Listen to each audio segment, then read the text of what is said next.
कहानी के पार्ट 7 को समझने के लिए पहले पार्ट 6 को देखें। काजल और शौर्य को किडनैप करके एक फार्म हाउस में ले जाया जाता है।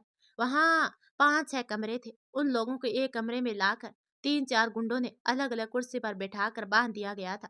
कमरा बाहर से बंद करके वो लोग चले गए थे और वो दोनों अब अकेले थे। वो दोनों एक दूसरे का मुंह देख रहे थे। तभी काजल कहती है, ये हम किस मुसीबत में फंस गए छोटे ठाकुर।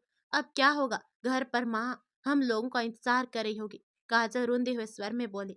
वो अभी भी शौर्य को छोटे ठाकुर ही बोलती थी। तभी शौर्य अपनी पूरी ताकत लगाता है रस्सी को खोलने की, पर बहुत ही मजबूती से बंध गया था। उन्हें वो खुद बहुत चिंतित था, पर काजल को दिलासा दे रहा था, चिंता मत करो, सब ठीक हो जाएगा। पहले पता तो चले हमें किसने यहाँ बंद किया है। उन लोगों को बैठे हुए 2-3 घंटे हो चुके थे। अब दरवाजा धड़ाम से खुला। ये दोनों लैला मजनू बैठकर गप्पे मारे हैं। आने वाला प्रिंस था। वो नशे में झूम रहा था और कहता है, हाँ तो शौर्य प्रताप, अब क्या करोगे तुम और काजल रानी? अब तुम्हें मेरी बनने से कौन रोकेगा? बहुत मनाया था मैंने तुम्हें कि मुझसे शादी कर लो, पर तुम नहीं माने। बहुत घमंड है ना तुम्हें अपनी सच्चाई और मासूमियत पर। आज तुम्हारा सारा घमंड मैं खत्म कर दूंगा। वो झूमते हुए चीख रहा था। तभी शौर्य कहता है, कमीने, यदि हिम्मत है तो मुझे रस्सियों से खोल कर बात कर। तू एक नंबर का डरपोक और कायर आदमी है। यदि इतनी हिम्मत है तो आजाद कर मुझे, फिर तुझे मैं बताता हूँ कौन हूँ, क्या कर सकता हूँ। शौर्य रस्सियों से अपने हाथ खींचातानी करते हुए बोला। तभी प्रिंस कहता, ना ना, मैं पागल नहीं हूँ शौर्य बाबू, जो तुम्हें अभी आजाद कर दूं। अब प्रिंस काजल को वहां से खोल कर ले जा रहा था, लेकिन शौर्य कुछ नहीं कर पा रहा था। अब प्रिंस उसको एक कमरे में ले जाता है और कमरा बंद कर लेता है। काजल उससे छूटने की बहुत कोशिश करती है, लेकिन कुछ कर नहीं पाती और रोने लगती है। तभी प्रिंस कहता है, मैं वादा करता हूँ तुम दोनों को कल सुबह आजाद कर दूंगा, वरना शौर्य को मारकर तुम्हें लेकर विदेश चला जाऊंगा। वो उसके रोने से चिढ़कर बोला। तभी काजल कहती है, प्रिंस ऐसा मत करो, मैं तुम्हारे आगे हाथ जोड़ती हूँ। मैंने तुम्हारा दिल दुखाया है, इसके लिए मुझे माफ कर दो, पर मैं अब शादीशुदा हूँ, प्लीज मुझे छोड़ दो। आप किसी और से शादी कर लो, हम दोनों को जाने दो।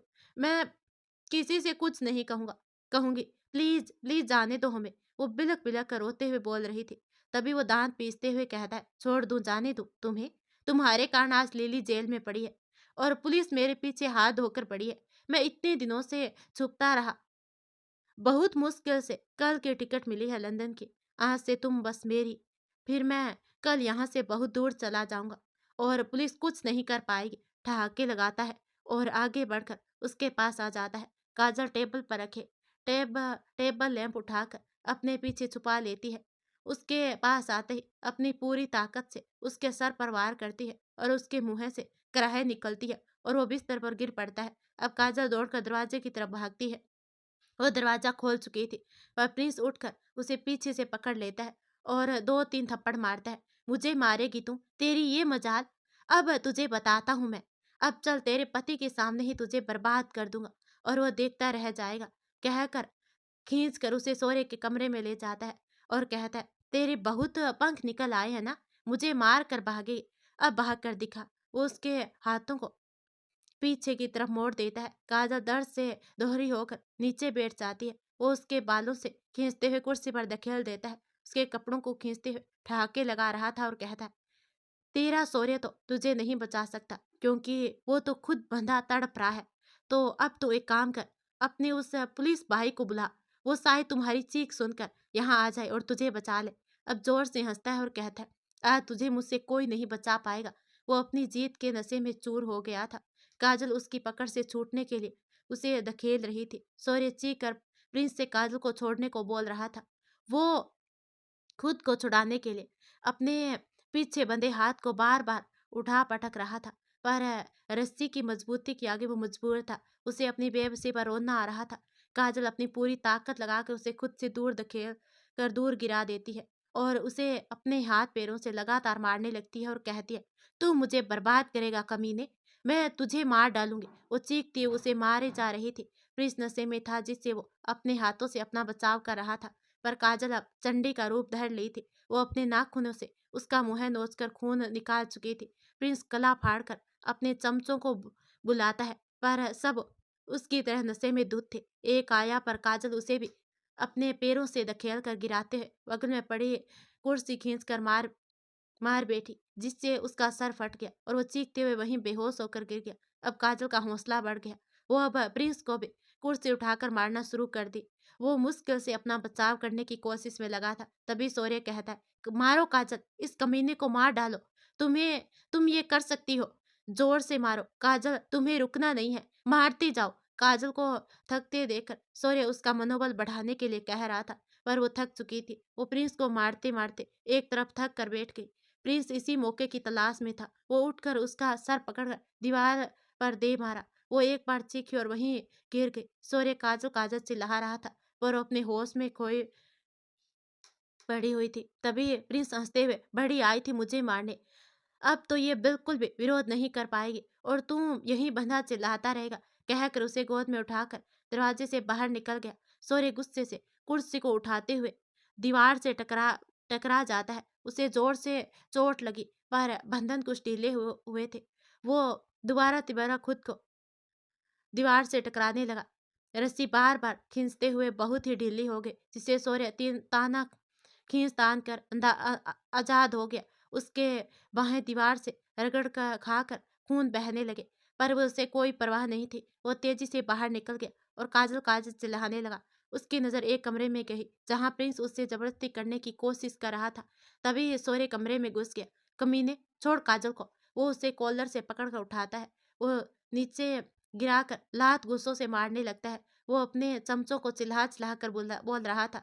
3 चमचे किसी तरह हिलते-डुलते आए थे। पकड़ो इसे सालो, केवल खा खा कर पड़े हो, किसी काम के नहीं हो तुम सब, पकड़ कर मार डालो इसे। वो अपने आदमियों को होश से बेगाना देकर चीखा था। उसका सर नशा मार खाकर उतर गया था। तीनों आगे बढ़े, पर शौर्य उन सबको पीटते हुए गिरा देता है।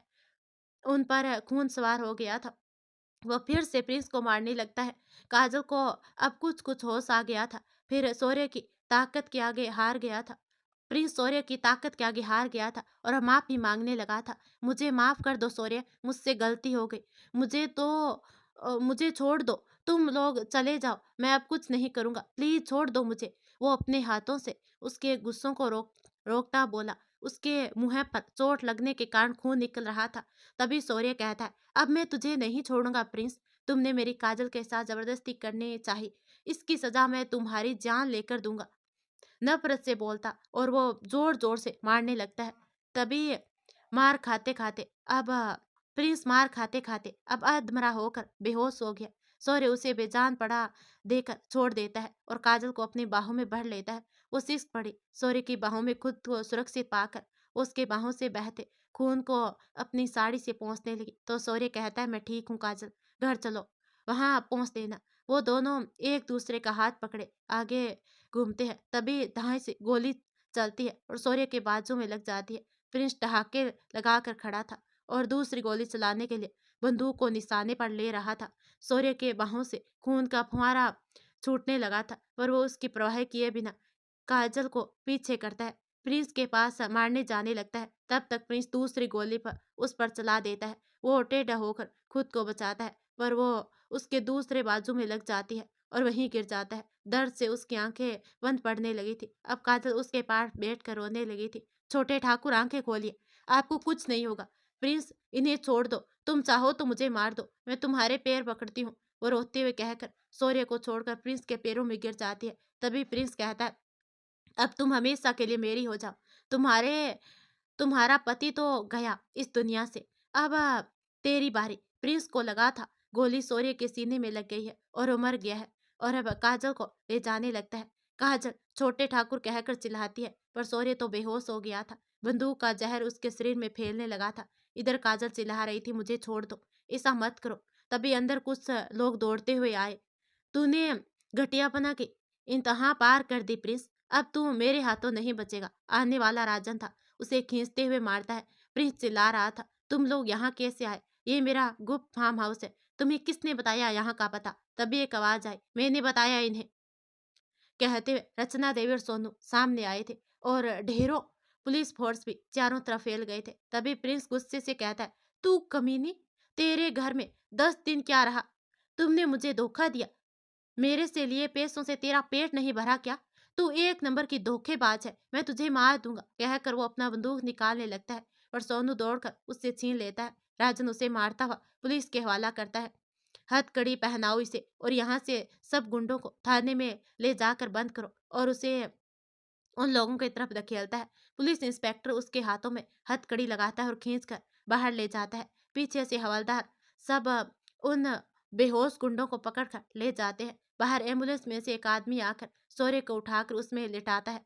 उसके साथ सोनू और 3 पुलिस वाले भी बैठे थे। तुम लोग इसे हॉस्पिटल में भर्ती कराओ, हम आते हैं, राजन ये बोलकर एम्बुलेंस को विदा करता है। रचना देवी काजल के पास जाकर उसके आगे हाथ जोड़ रो पड़ी। मुझे माफ कर दो बेटी, मैंने तेरे साथ बहुत गलत किया। प्रिंस के साथ पैसों के लालच में मिलकर उससे तेरी शादी कराने का आ पहुंची थी उस रात, पर छोटे ठाकुर में ने तुमसे शादी करके मेरा मुंह बंद कर दिया। मैं नफरत में जल रही थी और इसका फायदा प्रिंस ने उठाया। उसने मेरे घर में पुलिस से छुप कर पनाह ली और परसों रात उसने बताया कि तुम्हें और छोटे ठाकुर को मारकर विदेश भाग जाएगा। इसके लिए उसने मुझे काफी पैसे दिए। जब तुम दोनों गायब हो गए और गांव में हाहाकार मच गया, तब उसके बीच छोटे ठाकुर और तुम्हारी अच्छाइयों की चर्चा होने लगी। सब कहते थे छोटे ठाकुर के कारण हमें खाना मिलता है और काजल बेटी हमारा मुफ्त में इलाज करती है और दवा भी मुफ्त में देती है। सब मुझे कहने लगे थे कि तू मेरी बेटी है, ये मेरे लिए गर्व की बात होनी चाहिए। सब तुम दोनों की सलामती के लिए पूजा करने लगे थे और मुझे शर्म आने लगी थी खुद के घटिया हरकत और सोच के लिए। सोनू के दिल में भी भाई का प्रेम जाग गया और वो पुलिस के पास जाने की बात बोलकर मुझे भी साथ चलने को कहा। मैं अपनी गलती पर पश्चाताप कर रही थी और तुम लोगों को बचाने के लिए थाना जाकर इनसे मिली और सारी बात बताई। वो रोक कर माफी मांगती राजन की तरफ इशारा करती है। तभी राजन बोला, हाँ, पर इन लोगों की इस जगह का नाम पता नहीं था, जिस कारण हमें यहाँ पहुँचने में बहुत देर हो गई। तभी काजल कहती है, माँ, आपने हम दोनों को बचाया, ये उपकार मैं हमेशा याद रखूंगी। मैंने आपको माफ किया। मुझे आपसे पहले भी कोई शिकायत नहीं थी। मैं जानती थी आपके पास पैसों की कमी है, जिस कारण आप ऐसा कर रही है। अब आप मुझे माफ कर दीजिए। मैंने भी आपको कभी मुड़कर नहीं देखा। काजल रोकर रचना देवी के गले लग जाती है। तभी राजन कहता है, अच्छा, अब यहाँ से चलो, सूर्य हॉस्पिटल में भर्ती हो चुका है और उसका ऑपरेशन चल रहा है। राजन कहते हुए बाहर निकलता है और काजल रचना देवी का हाथ पकड़े पीछे चल पड़ी। हॉस्पिटल में ममता जी, रितु, मोहित, सोनू और मिली और कुछ पुलिस वाले सब कॉरिडोर में बैठकर ऑपरेशन खत्म होने का इंतजार कर रहे थे। उसे देखकर ममता जी आगे आकर काजल को गले से लगाती है तो वो रो पड़ती है उनसे लिपट कर। मत रो काजल, कुछ नहीं होगा सूर्य को, भगवान जी से प्रार्थना कर, वो सबकी सुनते हैं, तुम्हारी भी सुनेंगे। उसका माथा चूमकर उसे अपने पास बेंच पर बिठाती है। रचना देवी हाथ जोड़कर उनसे माफी मांगती है और वो भी वहीं बैठ जाती है। काजल मन ही मन भगवान का प्रार्थना करने में लगी थी। 2 घंटे के ऑपरेशन के बाद थिएटर से डॉक्टर निकले और बोले, आप लोग घबराइए मत, ऑपरेशन करके दोनों बाजू से गोली निकाल दी है और कुछ घंटों में उन्हें होश आ जाएगा। ये बोलकर मुस्कुराते हुए अपने केबिन की ओर चल पड़ी। 2 घंटे के बाद सोरे होश में आ चुका था और वो काजल को ढूंढ रहा था। काजल उसके सामने आती है। वो उसके हाथों को पकड़कर रो पड़ता है और काजल भी सिसकने लगती है। तभी राजन कहता है, कुछ नहीं हुआ सूर्य, मैं समय पर पहुंच गया था और उस प्रिंस को अब जेल में बंद कर दिया है। अब वो तुम लोगों को कुछ नहीं कर सकता और ये सब हुआ काजल की माँ और भाई की वजह से। ये कहकर वो सारी बात बताता है। रचना देवी सोनू को सामने आने को बोलता है। वो दोनों आगे आकर सूर्य के आगे हाथ जोड़ लेते हैं। रचना देवी की आंखों से आंसू छलक रहे थे और सोनू भी बहुत उदास था। सूर्य सोनू को पास बुलाता है और उसके पीठ थपथपाता है। आखिर तुमने साबित कर दिया कि तुम काजल के साहसी भाई हो। एक भाई का कर्तव्य निभाकर तुम्हें अपने रिश्ते का मान रख लिया सोनू। मुझे तुम पर नाज है और आपको भी मैंने माफ किया रचना देवी। आपके कारण आज हम दोनों सही सलामत हैं। आपका बहुत बहुत धन्यवाद। सूर्य दोनों से कहता है और माँ की तरफ देखता है। वो भी धीरे से रो रही थी। तभी सूर्य कहता है, माँ, आप रोइए मत, हम लोग ठीक हैं। चलो मुझे घर ले चलो, मुझे यहाँ बीमारों की तरह नहीं रहना है, कहकर राजन की ओर देखता है और हाँ में सिर हिलाकर बाहर हॉस्पिटल की औपचारिकता पूरी करने चला जाता है। कुछ देर के बाद सब लोग 2 गाड़ियों में सवार होकर वेली की तरफ निकल पड़े। सबके चेहरे पर खुशियों की किरण लहरा रही थी। काजल सूर्य के कंधे पर सर रखे अपने आने वाले खुशहाल जिंदगी की कामना कर रही थी और अपना परिवार आगे बढ़ाने के लिए दिल ही दिल में तैयार हो चुकी थी। ममता जी भी अपने बेटे और बहू की सलामती पर दिल में भगवान का शुक्रिया मना रही थी। सूर्य रचना देवी और सोनू को दिल से माफ कर चुका था और उन्हें हमेशा के लिए अपने घर में ही रख लेता है। दूसरे दिन सोनू के साथ उनके घर से जाकर उन लोगों का सामान ले आता है और अब हवेली में सब एक साथ रहने लगते हैं। रचना देवी अब बिल्कुल ही बदल गई थी। ममता जी भी रचना देवी के रूप में एक सहेली मिल गई थी। सूर्य ने सोनू का एडमिशन कॉलेज में करवाकर उनकी पढ़ाई शुरू करवा दी थी। राजन और मिली उन दोनों को खुश देखकर बेहद ही खुश थे। सूर्य राजन की दोस्ती पर उसका एहसान मंद था। आज काजल का नसीब सारे दुखों से निकलकर उसके आंचल में खुशियों के रूप में तारों की तरह चमक रहा था। वो अपने पापा का भी सपना पूरा कर रही थी। अपने जीवन साथी के रूप में सूर्य जैसे नेक साहसी इंसान की जीवन संगनी भी थी। अब वो दोनों एक नए सफर पर चल पड़े थे, जहां खुशियां उनकी राह देख रही थी और सूरज की किरणें नया सवेरा लिए उन दोनों को वेलकम कर रही थी। तो दोस्तों, ये कहानी होती है यहीं खत्म। अब मिलेंगे कल नई कहानी के साथ। कहानी सुनाने के लिए चैनल को सब्सक्राइब करके घंटी वाला बटन दबा दो, ताकि कहानी आती रहे। कहानी सुनने के लिए चैनल को सब्सक्राइब करके घंटी वाला बटन दबा दो, ताकि कहानी आती रहे और आपको पता चल जाए सबसे पहले। धन्यवाद।